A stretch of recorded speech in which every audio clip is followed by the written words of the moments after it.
Let me tell you something. Me and you, one-on-one, no one else around.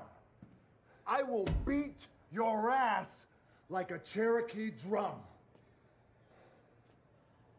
Maybe one day we'll find out.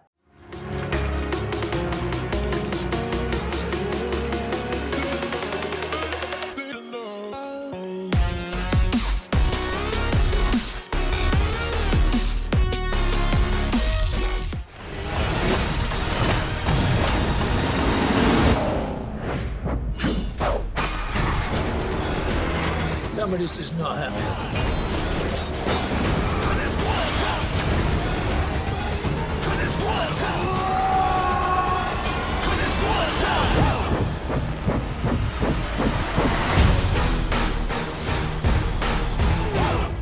All right, guys, welcome to Real Time for the real everyday movie fan. I am, of course, Josh Williams. Thank you so much for joining me here today. It's been about a month. I'm sorry I've been gone so long. It's been really tough. We've got of course, all of you who've been following me and know my life situation. I have a brand new daughter. She is 3.5 months now. Almost gonna be 4. She's teething. She's having some other issues going on. So it's been a rough month. So it's been very hard to get in the studio. But also on top of that, it's been very hard to actually edit anything these days because a lot of my time needs to be on her. But I do, I hope you guys understand. I'm glad you guys who stick around and stay subscribed to the channel have done so. Thank you so much. It means so much to me. And I told you guys I would get to reviews as quickly and as often as I possibly can. Things will get a little bit better now, so hopefully I might not get everything every single time, but I will get everything that I possibly can that I feel like would be interesting not only to me, but to you guys, my fans. So we got that out of the way, guys. I am here to give you my real-time review of Hobbs and Shaw. I guess you want to say Fast and Furious presents Hobbs and Shaw, but they have basically no reference to, the Fast and Furious franchise at all. It's just the fact that they're in the same universe. It's just their own little side story, which I found in a weird way kind of refreshing, but we'll get to talk about that here in just one moment. Before we get into my review, guys, I would like to let you guys know that this video is officially sponsored by B&B Missouri 6 Theater. B&B Missouri 6 is the premier theater to see a movie if you're in the Missouri area. The refreshments are delicious, the seats give you full reclining comfort, and the movie viewing experience is euphoric. But the main reason I wanted B&B to be my sponsor is their staff and the overall movie-going experience they provide. They're professional, friendly, inviting, and they truly have you leaving the theater feeling, as their motto goes, the magic of the movies. Alright guys, and if you haven't yet, please be sure to subscribe to the channel and hit the notification bell so you can receive more of our various content in the future. Alright, we got that out the way. We got the sponsorship out of the way. I can't thank them enough for sponsoring me. They really help me get to see as many many movies as I can, and I really, really appreciate it. But now that we've gotten those out of the way, let's talk about Hobbs and Shaw. I gotta say, it's kind of a weird mixed bag in a sense, because I enjoyed myself. I had fun.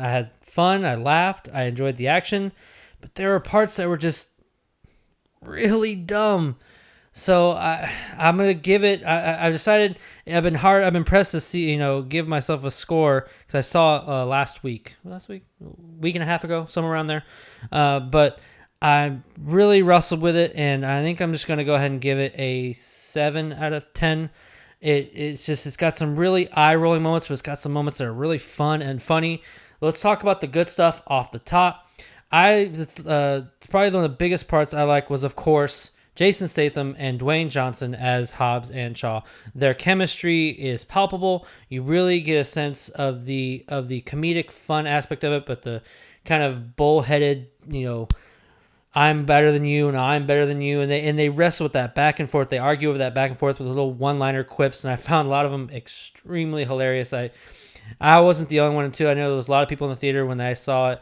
They were laughing just as much as I was, and you would think for me, it didn't stale out. You would think that sometimes after a point in time, especially towards the end, that they keep doing this, keep with the one-liners. quips against one another that it would get stale and old. It doesn't. It actually, they always find new and funny things to say with one another, and it keeps it refreshing. At least for me, it did. So I really appreciated that part of it. And not only that, but they're just great action stars. I mean, they prove them in their prior films, all the prior films they've ever done. They prove that they are, great action stars who can attract those types of fans who just want to see a great action movie. And this movie does give you that.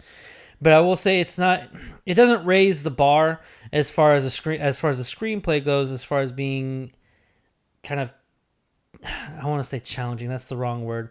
Basically elevating it to be a much smarter and makes more sense sometimes of a film than like you've seen other prior action films that we've had most recently. But that's not to say, I mean, it's like I say, it's kind of a mixed bag for me, because on the one hand I say that, but on the other, you see like the trend that the Fast and Furious franchise is going, where they just want to be big and ridiculous. They want to have fun. They know they want to have fun. They know who they are, and they're going to throw everything in the kitchen sink at you and have a good time doing it.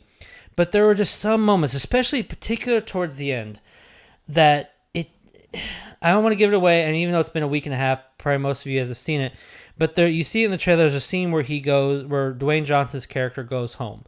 And it's towards the end of the film, and it just didn't make sense for me, I guess you could say. It felt like it felt really forced, out of left field almost, and it kind of jarred me throughout the entire portion of that film. So it just, I don't know, that part really, didn't really necessarily like, but also the other parts I didn't necessarily like were in the middle. There were a couple parts that just didn't make sense, storyline wise, that people were just kind of talking along, and they didn't feel a sense of suspense. Like there's a moment where you see it in the trailer, Dwayne Johnson and Jason Statham get captured by Idris Elba's character, and there's a point in time where you think, they're in a situation basically where they're gonna die. They could possibly die very easily, but they just keep going on with that. Oh, I'm the villain, so I'm going to talk some more. I'm going to give you guys some more chances and time to escape. And they eventually do. I mean, it's obvious that they do. But that part, like I said, there's moments like that where you're just kind of like, oh, come on. We've seen this before in many, many movies. It's the same trope we've seen over and over again. And I don't know, it didn't challenge me enough to want to be like, oh, wow, that was very thought-provoking as far as trying to make something make a screenplay that's very strong. And they just kind of wanted to have fun with it. And I'm okay with that too. Like I said, I'm still giving it a 7 out of 10. I still very much enjoyed it. It's just a problem with me that I had. But one of the last things I really loved was Idris Elba. To me, he actually stole the show. I mean, he is very charismatic. He had a very dark tone to his character, but also he had some comedic moments, I guess you could say, where he was being serious. Like he would say the line very serious, but it came across funny.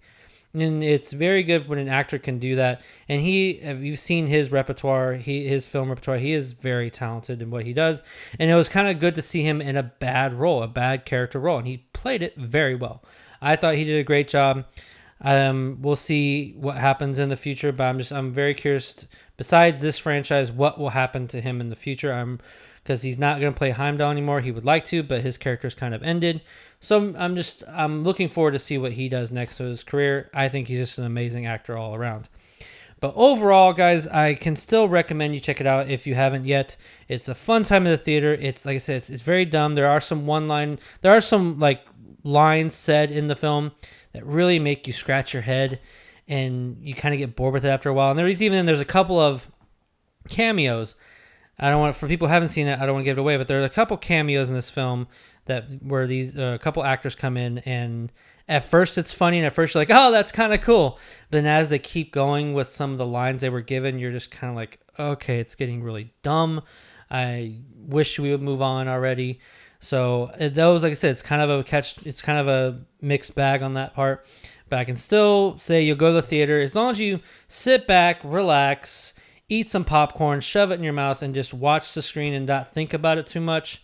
You will go out having a good time at the theater. You'll laugh your ass off, and you'll walk out feeling happy, I think. But that'll do for me today, folks. Thank you very much for watching. What did you think of Hobbs and Shaw if you have not seen it? And if you have seen it, leave the comments in the section below. Let me know whether you liked it or not, and give me your score out of 10. Also, if you like what you watch, hit the like button, subscribe to the channel so you can receive more of our various content in the future. Also, like us on Facebook, Twitter, and Stardust. And the links are in the description below, as always. Sorry for the review, guys. I'm a little rusty. I think you can tell. I'm glad to be back in the studio. I'm glad to give you guys my thoughts on the film. As you can tell, I'm a little rusty, but I'll get back to it. I promise. I'll work on my speeches a little bit more. Hopefully, it'll be a little more smooth like it used to be. But thank you guys very much for watching. I really do appreciate it, and thank you for keeping it real with Real Time.